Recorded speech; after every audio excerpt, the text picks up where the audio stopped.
গল্পের শুরুতে দেখা যাচ্ছে রূপাই মানসীকে বলছে যে আমি একা কোথায় ডাকাত ধরলাম, আপনিও তো আমার সঙ্গে ডাকাত ধরলেন। আরে বাবা, আমরা তো দুজনে মিলেই ডাকাত ধরেছি, আর তারপরেও আপনি আমাকে সন্দেহ করছেন।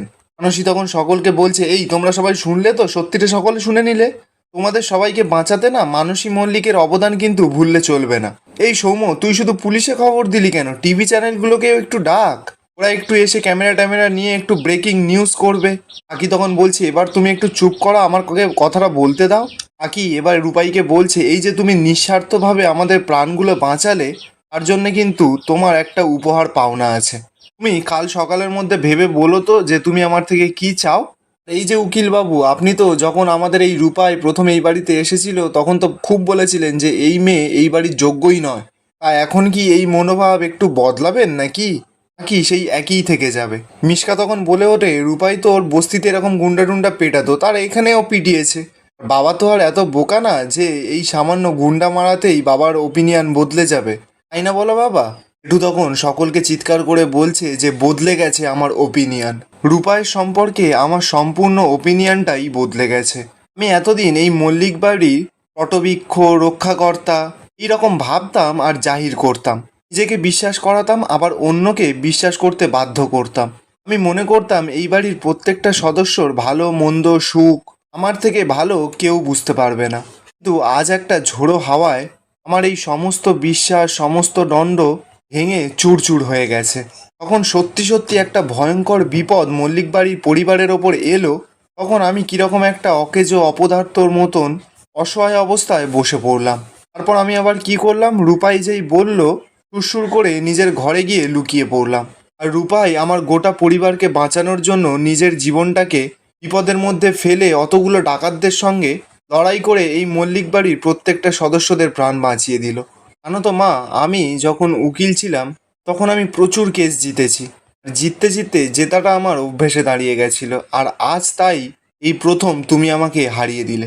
হ্যাঁ সকলে শোনো, রূপাই আমাকে এই কেসটায় সম্পূর্ণ হারিয়ে দিয়েছে। আমি সকলের সামনে আজ স্বীকার করছি যে রূপাই এই মল্লিক বাড়ির যোগ্যতম বউ। কথাটা শুনেই তো বাড়ির সকলে চমকে যায়। মানসী এবার জেঠুকে বলছে, দাদা আপনি যতই ওকে এই বাড়ির বউ বলুন না কেন, দিনের শেষে কিন্তু ও একজন বাস ড্রাইভার আর ও বস্তিতে থাকে। ওর সেই পরিচয়টা তো আর মুছে দেওয়া যাবে না। আমি মানছি ও প্রাণে বাঁচিয়েছে, তাই জন্য আপনি ওকে 501 টাকা পুরস্কার দিয়ে দিন, যান।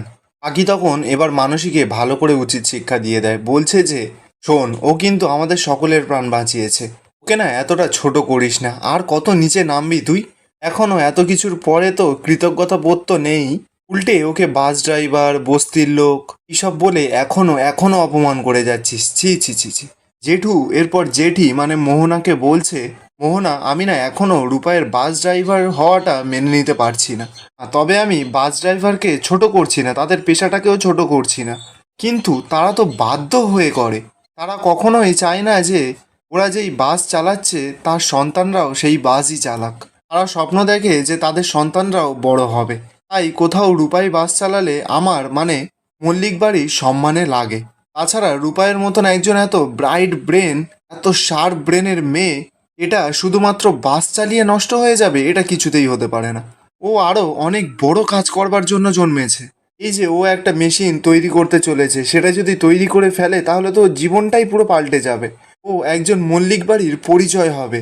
সকলে তখন বলবে যে রূপায়ের শ্বশুর বাড়ি, রূপায়ের জগজ্জোড়া নাম হবে। না না রূপাই, আমি তোমাকে এক্ষুনি ড্রাইভারি ছাড়তে বলছি না, কিন্তু আমি এটাই বলছি যে তুমি যদি ওই জায়গা থেকে ফোকাসটাকে সরিয়ে এনে আরও বড় কিছু করার চেষ্টা করো, তাতে করে তুমি তোমার সংসারকে মর্যাদার সঙ্গে প্রতিপালনও করতে পারো আর তোমার কর্মক্ষেত্রটাকেও বাড়াতে পারবে। তবে কোনো কাজই একা একা হয় না।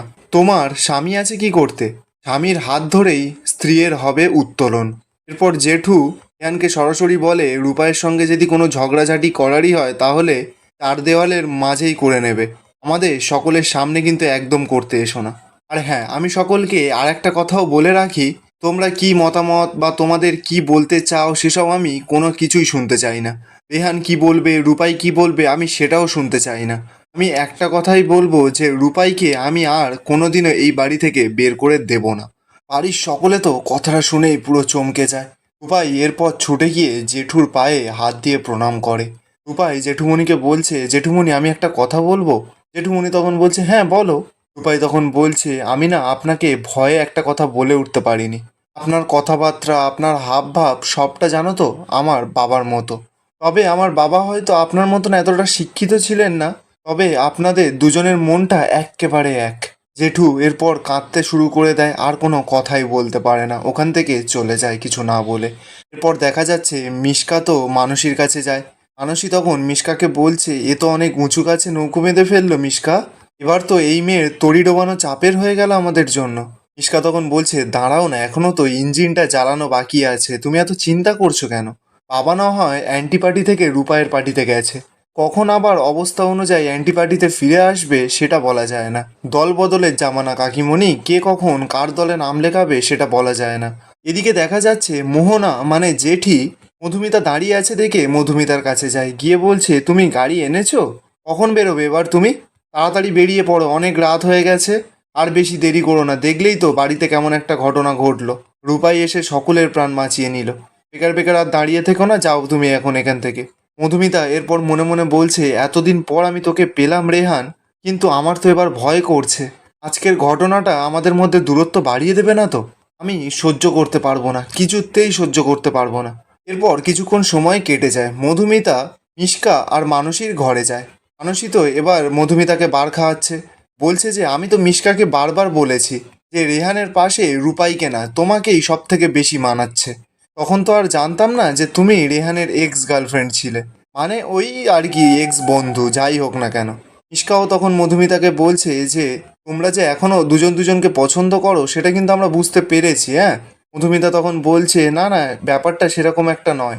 মানসী তখন বলছে, আরে বাবা, ব্যাপারটা যাই হোক না কেন, রূপায়ের মতন একজন বাস ড্রাইভারের পাশে তোমার মতন একজন ডাক্তার, কে কোনোদিনও হেরে যেতে পারে? মধুমিতা তো কথাটা শুনেই রেগে যায়, বলছে, হেরে যাব মানে? মানসী তখন মধুমিতাকে বলছে, এই লাগলো তো, তালা লাগলো। আজকে নিচে বর্দা যখন রূপাই নামে ভালো ভালো কথা বলছিল, তখন আমারও গা পিত্রিরা এরকমভাবে জ্বলে যাচ্ছিল। মিশকাও মধুমিতাকে বলছে, বাবা যাই বলুক না কেন, আমরা ওই রূপাইকে বাড়ি থেকে বের করে দিয়ে ওর জায়গায় তোমাকে আনবই। মধুমিতা তখন নাটক করতে করতে মিশকাকে বলছে, মিশকা প্লিজ, তোমরা এমন কিছু করো না যার জন্য এই বাড়িতে কারোর কোনো প্রবলেম হয়। দেখো কাকিমণি, কে কাকে লাইফ পার্টনার হিসাবে পাবে সেটা তো আমাদের হাতে নেই, বলো, ওপরওয়ালার হাতে। ওপরওয়ালা হয়তো রেহানের জন্য রূপাইকেই ঠিক করে রেখেছিলেন। এই কারণেই তো আমি আর রেহান একে অপরকে অনেক দিন ধরেই চিনতাম, একে অপরের অনেকটা ভালো বন্ধু ছিলাম, কাছাকাছিও ছিলাম। সত্যি যদি কিছু হওয়ারই থাকতো তাহলে তখনই হয়ে যেত। আর এখানেই আজকের এপিসোডটা শেষ হয়ে যায়।